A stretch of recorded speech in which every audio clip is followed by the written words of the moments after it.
মা মা মা মা মা কম করে না।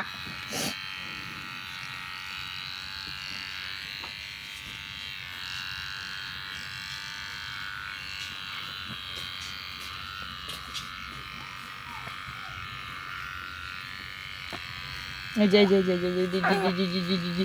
যে আয় আয় আয় আয় আয় টু টু টু টু টু টু। গত কয়েকদিন থেকেই কুণালের পাপা বলছিল মামামের চুলগুলো কেটে দিবে আর মামামকে টাকলো করে দেবে। কারণ হলো মামামের মাথার যে সেই একটা থাকে না বাচ্চাদের ড্যান্ড্রফের মতন হয় সাদা সাদা, একদম জ্বরের মতো লেগে যায়, কিন্তু উঠতে চায় না সহজে, উঠে আবারও তেল দিয়ে ভিজিয়ে দিলে উঠে আবারও কিন্তু হয়ে যায়। তো সেগুলো মামামের মাথায় প্রচুর হয়ে গেছিলো। নিচের সাইডে কিনারগুলোতে তো প্রচুর হয়েছিল, সেগুলো কমে গেছিলো, কিন্তু উপরে যেটা তালুর মধ্যে সেটা কিন্তু কমছিল না। আরও শুধু চুলকায় চুলকে চুলকে কপাল মুখ সব কিছু শুধু ফাটিয়ে নেয়। বাচ্চাদের নখ তো জানোই 2-3 দিন পর পরই নখগুলো কিন্তু ভীষণ বড় বড় হয়ে যায়। তো সেইও না, আর দিন বার দেখে নখগুলো কাটতে হয়। তো সেই জন্য ওই যে নখগুলো দিন বার দেখে কাটতে গিয়ে ওর ওই মুখ ঠুকগুলো এই অবস্থা হয়ে যায়। তো ও বললো কি যে চুলগুলোই কেটে টাকলু করে দিই ওকে। তো আমি রান্নাঘরে কাজ করতে করতেই ও আধাটা কেটে নিয়েছিল, আর অর্ধেকটা কাটতে পারছে না, কারণ ওই যে উৎপাত করছে মেয়ে। তো সেই জন্য আমাকে ডাকলো পরে, ওই যে আমি ধরলাম এখন, ওই যে কেটে দিচ্ছে। কাটবে না কোনো মতেই চুলগুলো মানে কেটে দিচ্ছে, যে ওর ভীষণ রাগ হচ্ছে। এই চুল কাটার পর তো অনেকক্ষণ ওর পাপার সাথে কথা বলে নেই, আর অনেকক্ষণ ওর পাপা যে ডাকছিল ওকে আদর করছিল তাকেও দেখেনি। ওর ভীষণ রাগ, চুল কেটে দিয়েছে। ওরও আমার মতন চুল ভীষণ প্রিয়, আমারও চুল ভীষণ প্রিয়, ওরও কিন্তু চুলটো ভীষণ প্রিয়। আর এগুলো সব জন্মের চুল ছিল, না কাটলে পরে হাওয়া বাতাসে একটা ভয় থাকে। তো সেই জন্য ওই যে জন্মের চুলগুলোই সব ওর বাবা কেটে দিল, যাতে করে ওর মাথার এইগুলো ড্যান্ড্রফগুলোও কমে যায়, আর নতুন যেটা চুল আসবে সেই চুলটা কিন্তু খুব সুন্দর যাতে আসে। তো আজ হোক কাল হোক 2 দিন আগে পিছিয়ে কাটতেই হতো। আর বাবুর সময় আমার মানসিক করা ছিল, তো তখন ওই যে মন্দিরে গিয়ে কেটেছিলাম, কিন্তু এবার তো আমার কোনো, ওর সময় কোনো মানসিক ছিল না, তো ওরটা ঘরেই কেটে দিয়েছে। কিন্তু চুলটা আমি ভালো করে রেখে দিব, চুলটা কোথায় কি ফেলে দিতে হয় সেটা আমি আমার বড় মাকে বা হলো দিদাকে কি জিজ্ঞাসা করে তারপরে ফেলে দিব। তো চলো এবারে পিছনটুক বাকি রয়েছে, পিছনটুক কাটতে দিবে কি নেই সেটাই আমি শুধু ভাবছিলাম। তো যাক, মানে শেষ পর্যন্ত কাটতে দিয়েছে। আর কাটার পর তো টাক্কু মাথা হয়ে গেছে, টাক্কু মাথাতে দেখতে কেমন যেন লাগছিল ওকে। তো বাচ্চাদেরকে বলে না, সব রূপেই কিন্তু সুন্দর লাগে দেখতে। তো যাই হোক, চলো চুলগুলো কেটে নেক, আমি ওকে পরিষ্কার করে দিই।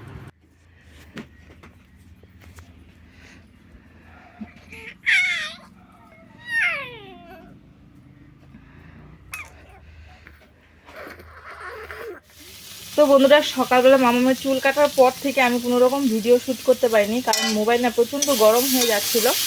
আর তার মধ্যে হলো মাম্মাম খালি কান্না করছিল আজকে, তো সেই জন্য না ভিডিও শ্যুট করতে পারিনি। প্রচণ্ড গরম, দেখো কেমন রোদ উঠেছে। এই রোদের জন্য না মেয়েটা খালি কান্না করছে, তো গরমে থাকতে পারছে না, খালি কাঁদছে। তো বারবার গিয়ে গিয়ে ওকে সামলাচ্ছিলাম। তারপরে এই যে রান্নাঘরে কতক্ষণ নিয়ে বসেছিলাম, এই তরকারিটা ফোড়ন দেবো দেখে ঘরে রেখে আসলাম ওকে। তো এখন হলো ওই যে আলু পটল দিয়ে মাখা মাখা করে একটা তরকারি করছি দুপুরবেলার জন্য। আর হলো রান্না করলাম, ডাল করলাম, উচ্ছে আলু ভাজা, পটলের খোসা বাটা হয়ে গেছে ওইদিকে।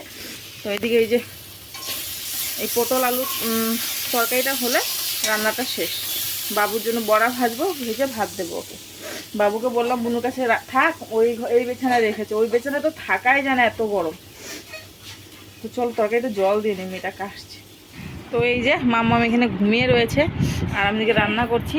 মাম্মা ছুঁয়ে আছো, তুমি ছুঁয়ে আছো মাম্মা? মাম্মা ওলে ওলে ওলে, কাছে আছে গেছে, এতক্ষণে তোমার মনে পড়ছে কাছে দিতে হবে, এতক্ষণে মনে পড়ে গেছে। আমার ছয়না পাখি কই, কই আমার ছয়না পাখিটা? এই যে বাবা, গরম লাগে এখানে? গরম নাই না তো, তুমি এখানে থাকো। হ্যাঁ, আজকে তোমাকে টাকলু করে দিয়েছে, টাকু মাথা করে দিয়েছে। হ্যাঁ, গরমের জন্য তোমাকে টাকু মাথা করে দিয়েছে। বুঝলি বাবা, এখন আর মাথা চুলকাতে পারে না, এখন হাত মুখের মধ্যে দিয়ে বসে থাকে। না আমার ছোনা মা, আমার ছোনা মা, ছোনা মা, চুনচু। ওলি বাবা, ধরবো পা ধরি, দাও দাও দাও দাও দাও দাও দাও দাও, ধরছি। তুমি থাকো, আমি দাদাকে বড়া ভেজে ভাত দিই। হ্যাঁ ঠিক আছে, ওকে, টাটা, বাই বাই। তো এইদিকে হলো বাবুকে মামার কাছে রেখে এসে আমি যে এখানে চাল কুমড়োর বড়া ভাজছি। চাল কুমড়োটা একদম পাতলা পাতলা করে কেটে নিয়েছি, কোনো রকম মধ্যে সেদ্ধ করিনি, পাতলা পাতলা করে শুধু কেটে নিয়েছি। আর বেসনটা নুন হলুদ দিয়ে মেখে নিয়েছি। আর এবারে হলো এক এক করে বড়া ভাজছি। তো বাবু কিন্তু প্রথমে বলে কি চাল কুমড়োর বড়া খাবে না, আমাকে পেঁয়াজের বড়া করে। তো ঠিক আছে, চাল কুমড়ো বড়া খাবি না যদি নেই, আমি কটা ভাজি, এমনি এমনি খাবো, ভালো লাগে কিন্তু বড়া ঠড়া না এমনি খেতে কিন্তু বেশ ভালো লাগে। ভাতের সাথে তো ভালো লাগে, সাথে কিন্তু এমনি খেতেও বেশি ভালো লাগে। তো আমি সেই বড়া ভাজছিলাম এদিকে। আর যখন আমি ভেজে রেখে দিই, তখন দেখে বলে কি মা ভীষণ ভালো লাগছে দেখে। আর জানালা দিয়ে দেখছে, ওকে বুনুর কাছে রেখে এসেছি, ও জানালা দিয়ে এসে আমার সাথে বকবক করছে। আর আমি পরে বললাম বুনুকে দেখাবা, তুই এখানে বসে আছিস, দাঁড়িয়ে আছিস? বলে না না, বুনুকে বালিশ দিয়ে আসছি, বুনু আছে ঠিক মন। চিন্তা করেছো? অবশ্যই এটাও কথা ঠিক যে ও বাচ্চার সাথে কিন্তু ওর বয়সী হলে তাহলে ঠিক থাকতো, ওর বয়সী যেহেতু না, একদমই ছোট, সবসময় থাকতে চায় না। তো আমি বড়া ভাজছিলাম আর গিয়ে গিয়ে ওকে দেখছিলাম। তো ও যেহেতু খাবে না চাল কুমড়োর বড়া, তো আমি এদিকে যে ওর জন্য পেঁয়াজের বড়া করছি। আর পরে এসে দেখে কি চাল কুমড়োর বড়াগুলো খুব সুন্দর হয়েছে খেতে। এই দেখো কেমন হয়েছে, একদম মুচমুচে হয়েছে। তো বলে কি মা আমাকে দাও না, দুটা তিনটা আমাকেও দিও, আমিও খাবো। মানে প্রথমে বলবে না না। কিরে স্নান করতেছিস তাহলে আজকে? ব্ল্যাকি, ও ব্ল্যাকি, ব্ল্যাকি রে, ও ব্ল্যাকি, দেখতে শোনা মাথা গরম হয়ে গেছে আমার, ঠান্ডা করতেছে। কি অবস্থা, স্নান করার কথা বলি দৌড়ায় এখন। দেখে না না, মুখ ধুয়ে দাও, মুখ ধুয়ে দাও, ভাত খেয়েছে।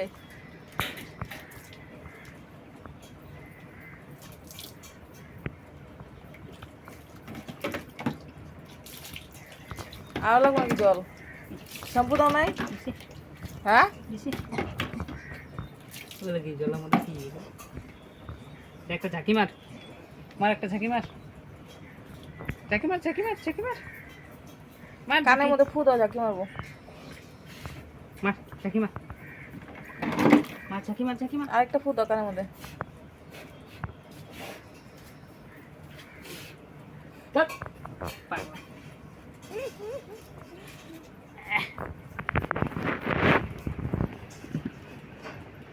সে ফুলের মতন দেখা একটা গাছগুলো উঠায় দাও, নাহলে কোনো গাছই হবে না। বৃষ্টি হওয়াতে এসে হয়েছে ফুল, বেগুন গাছ কিন্তু ফুল হয়েছে আবার না? পাইকে গেছে কো, হ্যাঁ কই পাকা লঙ্কা প্রথম গাছে? কোথায় মা? এই যে এটাই কি হবো কত, বিচি হয়ে পড়বো, পড়ে আবার গাছ হবো। লাল লঙ্কা,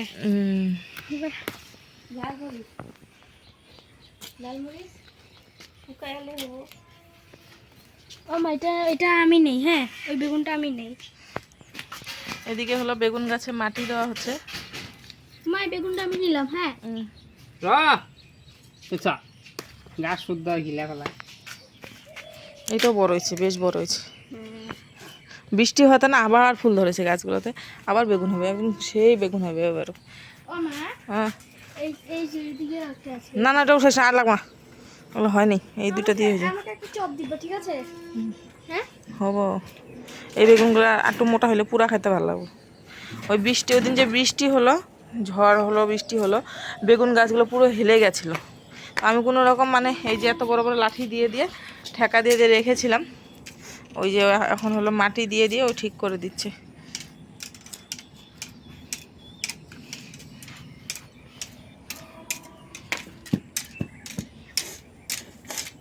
লাঠি দিবা না?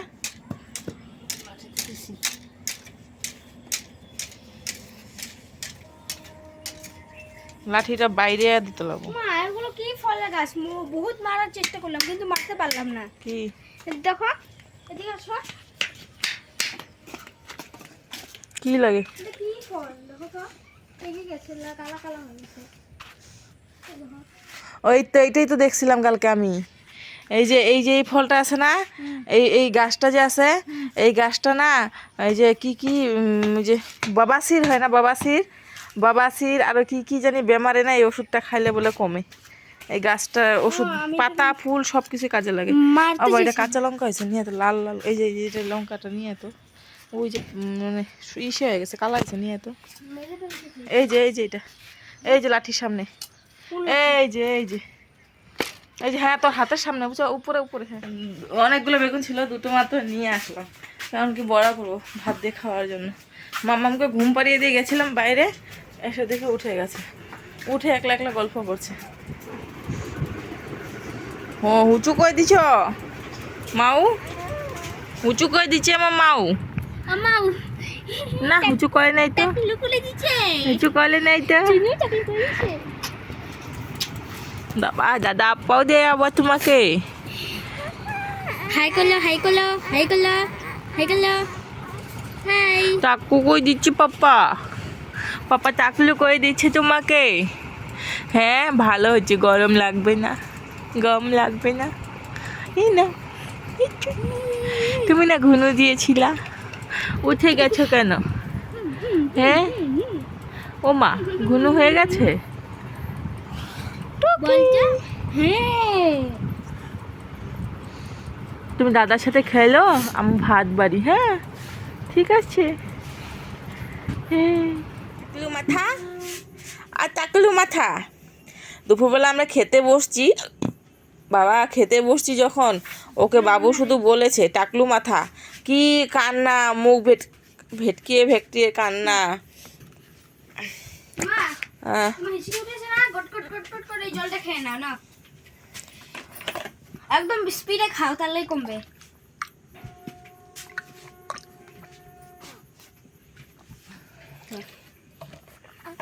কি তুমি জল খাবা? হ্যাঁ কমে গেছে না? তুমি জল খাবা? কি দেখছো মাম্মা? আয় পড়ি আয়। মাম্মা কি দেখছো? আগে তো এটা পার্পল কালারের ছিল, এখন অরেঞ্জ কালারের বানা কিছু বেছে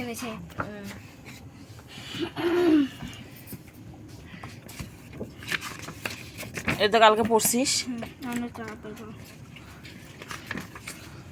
আরো পোয়েম আছে না? পোয়েম এটা একটাই, ফার্স্ট ইউনিটের একটাই পোয়েম। সময় পড়বি? এটা পড়বি? এটা পড়, ফিঙ্গার দে। সময় মানুহৰ জীবন বলেছি। জীবন কর্মময়। যদিও আমি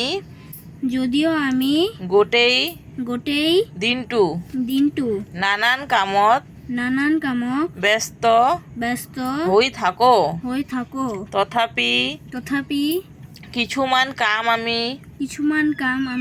কোনো এটা নির্দিষ্ট সময়তে করো। এই সময়ৰ কথানো আমি কেনেকৈ জানো? আমি চন্দ্ৰ সূৰ্যৰ অৱস্থানৰ পৰা জানো। চন্দ্ৰ সূৰ্যৰ উদয় আৰু অস্তয় সময়ৰ কথা